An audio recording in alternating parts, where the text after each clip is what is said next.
Good morning, everyone. So I know it's a little hot today. I appreciate everybody for waking up bright and early to come to see me speak. I'll try not to take too much of your time because I know it's early, so people are a little sleepy, but I'm here to talk about IP, identity, and innovation, how brands can build fashion licensing partnerships such as I did with Marvel, Disney, and Paramount.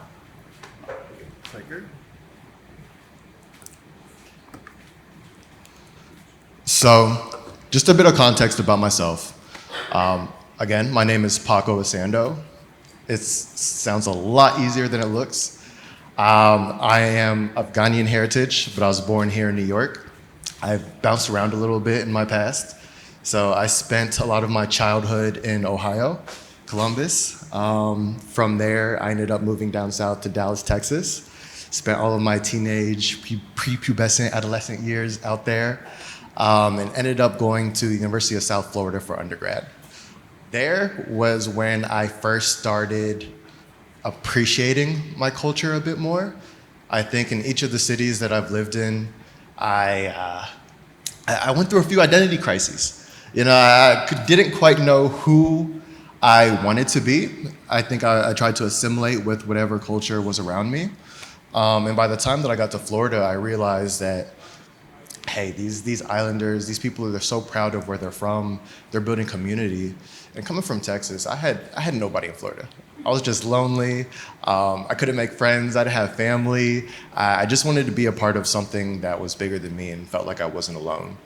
So over the course of a year and a half, I had a bit of background in fashion. I went through like a graffiti drawing stage in high school. I ended up putting those graffiti designs on t-shirts, sold them a bit. I knew a bit about printing, screen printing, direct-to-garment, sublimation.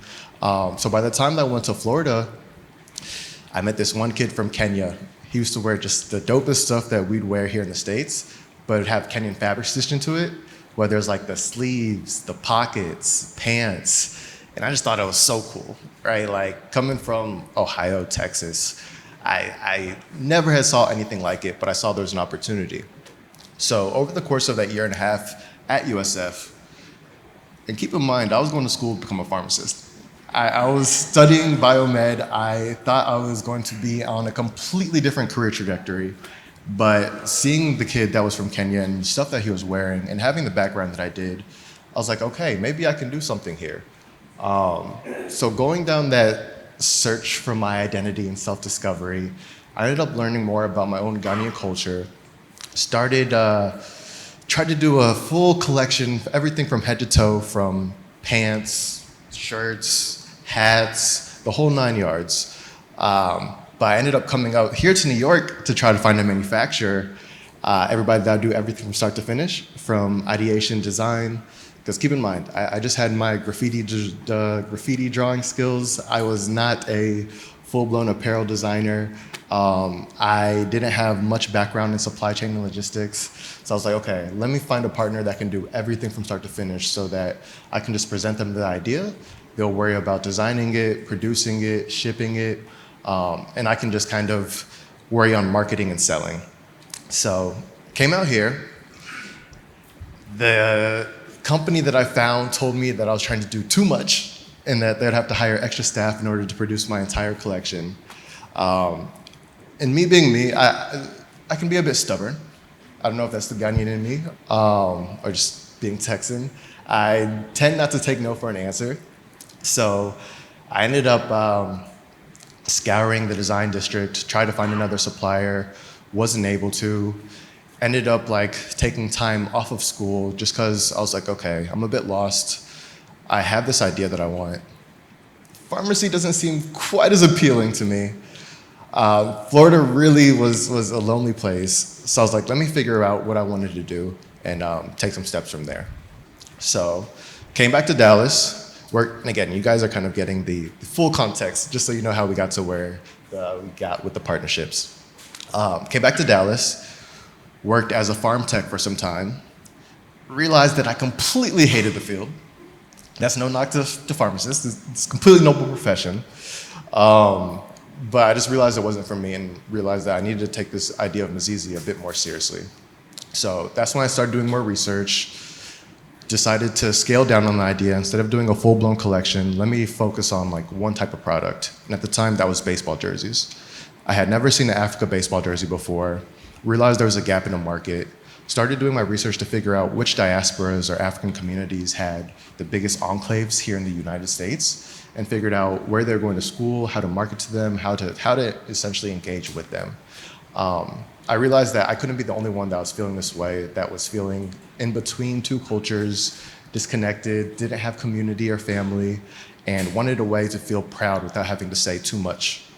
So after that, I ended up going back to USF, started focusing solely on Mizizi. I never actually graduated. It was hard for me to pay attention in class at that point, especially when you have an idea that you're really excited about and it's starting to make sense. You see a gap in the market and you see the opportunity. Yeah, my mom wasn't the proudest, but alas. So after that, started focusing on the first set of designs, figured out the biggest countries that had the largest communities were Ethiopia, Eritrea, Ghana, Egypt, Kenya, Nigeria, and then I had a Black Africa jersey that had all the flags on it, just so it could be inclusive. And that way, if there's anybody who didn't see themselves represented, at least there was something that was a bit more broad. As you can see, these designs were pretty rough. we never actually released these particular designs themselves, but after that, this was by my sophomore summer, I ended up debuting the first jersey, which was the Africa baseball jersey. As you can see, there's some Caribbean flags on it, African flags, and it was a hit. Everybody was asking me where I got it from, where can they find this, and this was before we officially launched. So by then I was like, okay, I got some product market fit. I might be onto something here. And from there, I ended up launching Mizizi on August 30th of 2015 and said, fuck school. So since then, Mizizi has blown up. As you can see, we've gotten covered by Vogue, Teen Vogue, Forbes multiple times. We've been on Afrobeat artists such as Davido or Mr. Easy, GQ. I've been on the news a few times, spoke at some Ivy League schools. Yeah, the whole shebang. So about 3 years, or it was like 2.5 years into the brand's birth, was whenever the Black Panther movie had dropped. And this was about, I want to say November of 2017. People they had dropped the official Black Panther movie trailer. And people were hopping on social media saying, hey, I don't know what to wear to the movie theaters. How about we wear some traditional wear? And then we had like a smaller segment that was saying, why doesn't Mizizi make a jersey for the event or for the movie? And like, I thought that was cool.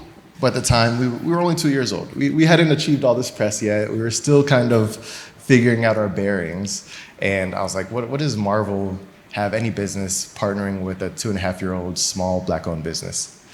But again, I did my research, started looking for holes in the market, started figuring out how Marvel was going about marketing Black Panther, what products they had for it, what problems were they having with engaging with the African diaspora community in the US, and how could I position Mizizi to be a solution?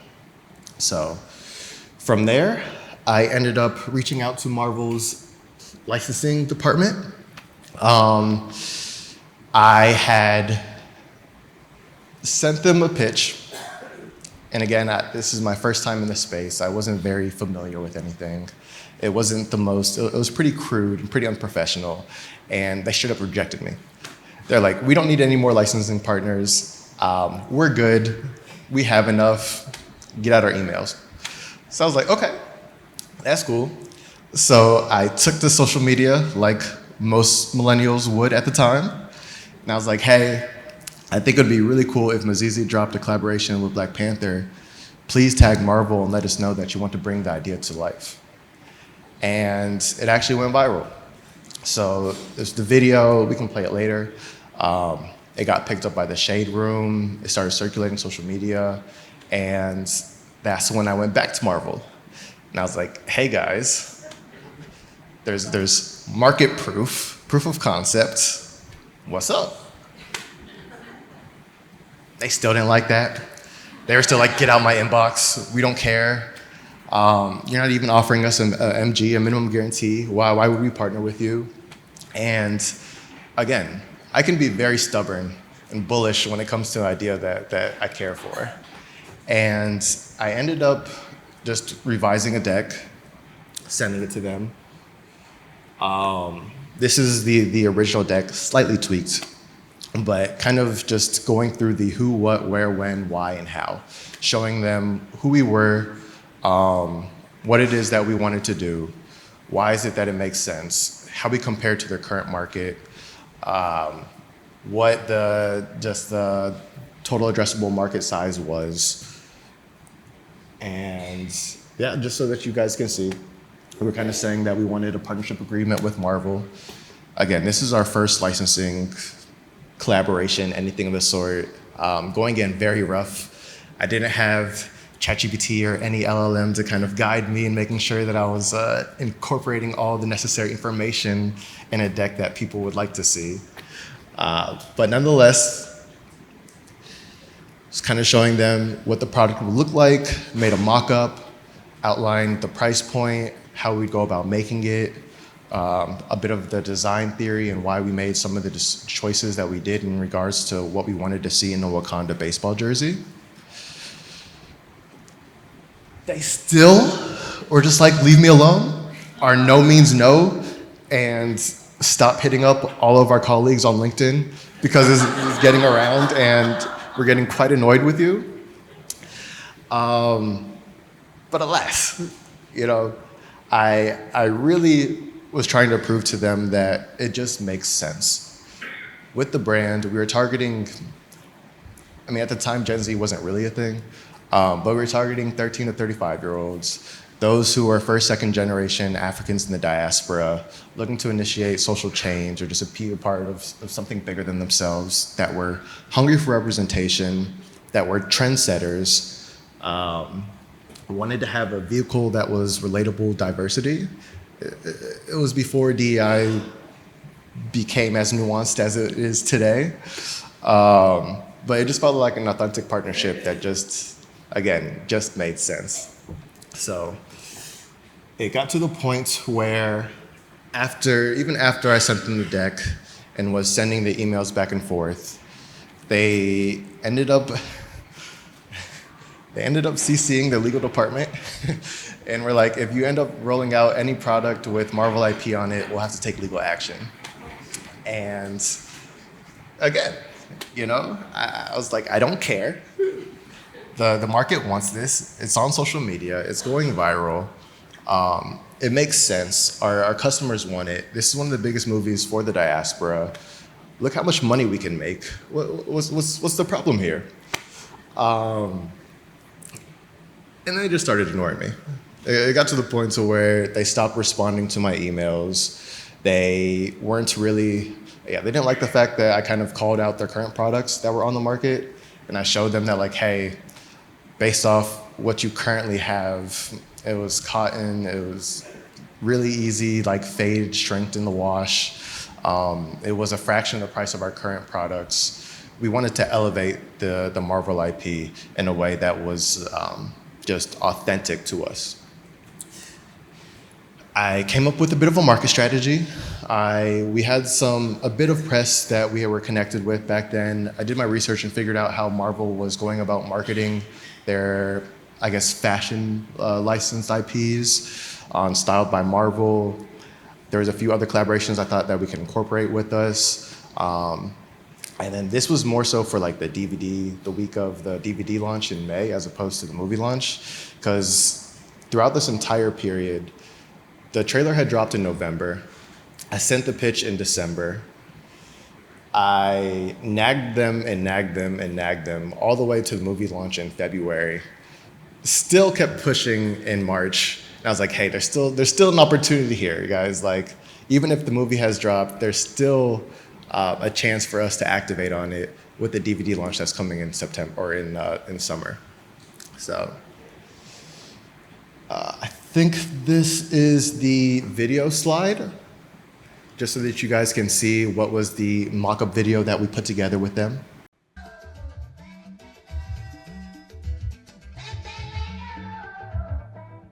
Everything not going to live. Everything not going to live. Life my time not going to live. Be yourself, be going to live. Sound it. Everything. Walk by yellow feather, everything. Everything. Walk by yellow feather, everything. Everything. Walk by yellow feather, everything. Everything. Walk by yellow feather, everything.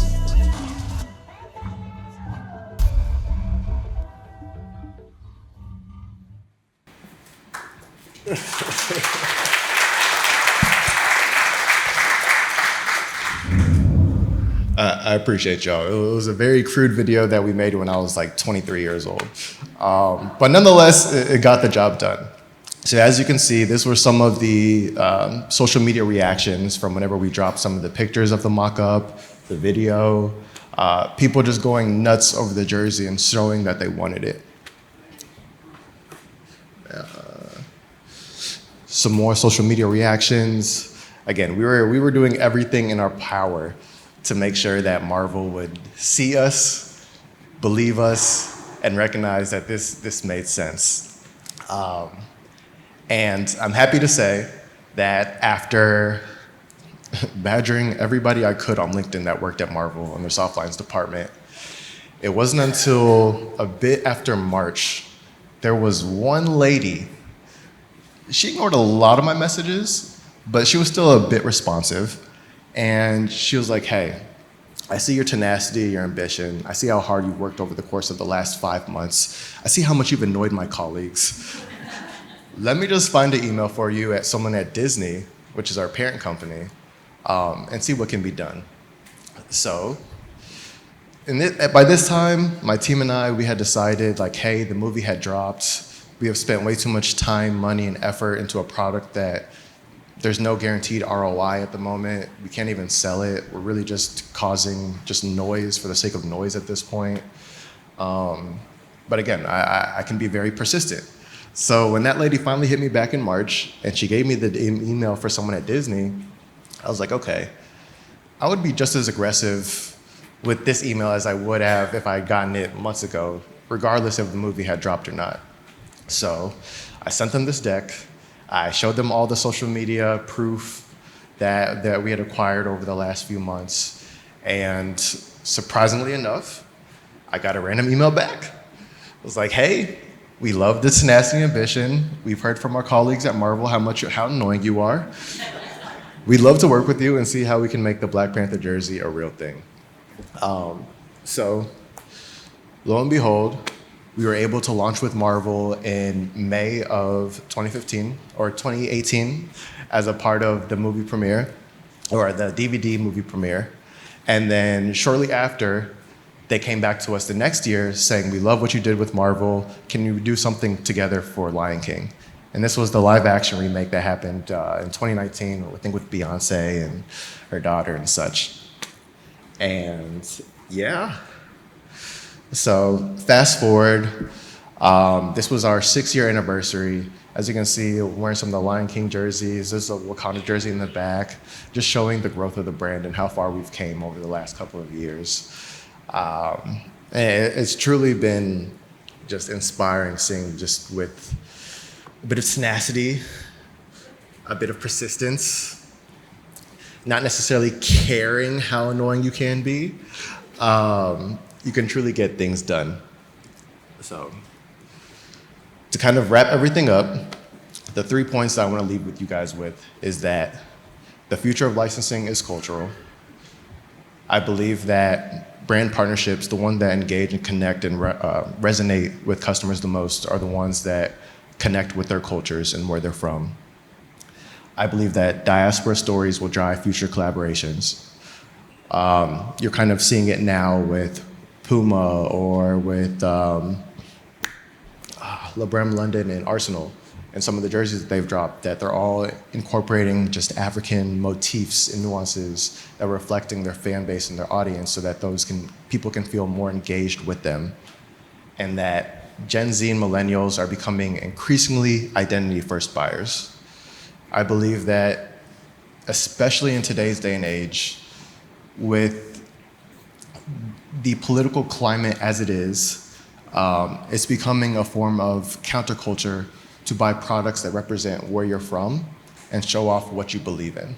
And I believe that as the younger generation gets a bit more spending power, they're going to increasingly buy products that show off those ideas and ideologies. And yeah, I think that's about it. I would love if anybody has any questions. And thank you guys for coming to my TED Talk.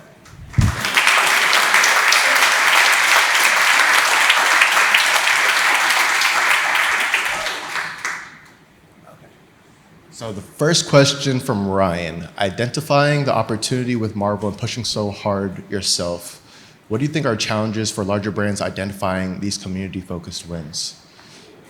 I think a lot of times when it comes to larger brands, what you're looking at is the immediate ROI, like the fiscal, just how much money you can make. And naturally, at the end of the day, as a business, that's what makes the most sense. I think sometimes you don't necessarily, in order to make the deepest impression on your audience, your consumer base, sometimes you have to do things that aren't necessarily financial driven with ROI focused. Sometimes it's about just engaging and meeting your community on a level that can connect with them, but doesn't necessarily have to be the biggest, most profitable initiative of the sort. I think with larger brands, if you're taking the time to actually go out and talk to your audience, talk to these people that are in the community that you're trying to sell to, and asking them, hey, what are some initiatives, people, brands that are doing things in your community that are impactful, that you're keeping an eye on, that you know others are, that may not necessarily have the biggest social media reach or lift, but you think they're making an impact on the ground, and how can we best engage with them or meet them where they're at? Second question, did you have to pay an upfront fee for the licensing? And if so, was it a lot? No. I think Disney gave us some leeway. Granted, their MG is usually 6 figures, but they recognized that, again, we were only 3 years old at the time. They didn't want to put us out of business before we even started working with them. So we were able to kind of work around the red tape and became a sub-licensee of a company called Sea Life. So there are licensing companies that typically handle different license from brands all over. And if the IP owner likes you enough, they can partner you with some of these brand holders or IP holders that already hold their license and work you in the contract to where you're a sub-licensee. So essentially, we paid Sea Life a percentage of each sale that we made with the Wakanda jersey, and then they paid that percentage back to Marvel. So. We love your tenacity. What are you channeling now? I think as of late, we've been focusing on our B2B pipeline. There's another partnership that we're working on currently with an airline that's in Africa, their largest airline, so to speak. And if one thing the last 10 years has taught me is that working with Africans can be a bit challenging. So I actually flew to Ethiopia last year to kind of meet some of their VPs in person to see what can be done. It's going to be their first time licensing or being in this space. So we're kind of working out the kinks now, but that's been my big driver as of late. So, and then hardest part of running your own business and what keeps you going after all these years. I think the hardest part of running your own business is actually motivating yourself, or just recognizing what can keep you going day after day, especially when you're facing challenges, failures, obstacles, fires, people management. It's not easy. And I think you have to, I know people always say, what's your why? What's your why? But it truly, I believe that your why does change over time. And sometimes you have to acknowledge that and recognize that what motivated you in the beginning may not necessarily be what motivates you 5, 10 years down the road. But honestly, in each of those stages, when you see that your original motivator is changing, you have to be proactive in identifying what's the new motivator. Reevaluating, does this make sense for me to continue doing? And if it does, why as such? And then recognizing that, like, okay, I have a new motivator, let me take this, embody this, and utilize this to keep me pushing. Sometimes it's going to be self-centered motivation. It's not always altruistic. Other times it's going to be about the people around you, the people that are depending on you, the payroll, and recognizing that some people may not necessarily eat if you're not able to keep this business going, and getting to a point to where it's not about you anymore. It's about those that you're serving. How bullish are you with AI? So I think I've been pretty, how can I say it? I use AI daily, more so in helping me objectively make decisions. I use different LLMs such as ChatGPT, Claude, Gemini, Perplexity, and kind of asking them like, okay, I want to partner with this brand. Does it make sense at this time? Or how can I position myself so that we can be a solution for this brand? Or what opportunities may there be that we can use to serve them? Outside of that, sometimes even working with our designers, using Sora to kind of create reference images that they can go off of, just so that they know which way that, what do I envision in regards to a jersey design, or just maybe a symbol or motif, or even research and development, and trying to find what are the small nuances of each country. What are those Easter eggs that if you're someone that's from this country, you know about it. You may not necessarily know about it if you're not from there, but anybody that sees it that is part of that culture going to recognize like, hey, this guy gets it. So I use AI quite often, but there's always room for improvement. How does my mom feel about Mizizi's success? So at first, she was a bit mad that I dropped out of school to run the business, but honestly, she's my biggest supporter. So my mom was our angel investor. She sold some stocks and was able to give me some funds so that I was able to produce Mizizi's first collection. Now she wears it everywhere. She runs around. She's telling everybody about it, giving wristbands. Yeah, I love my mom. But nonetheless, I think we're at time. Thank you guys so much. You've been a beautiful audience. Please feel free to meet me in the back or wherever if you guys have any additional follow-up questions. And yeah, welcome to the PI Apparel Conference.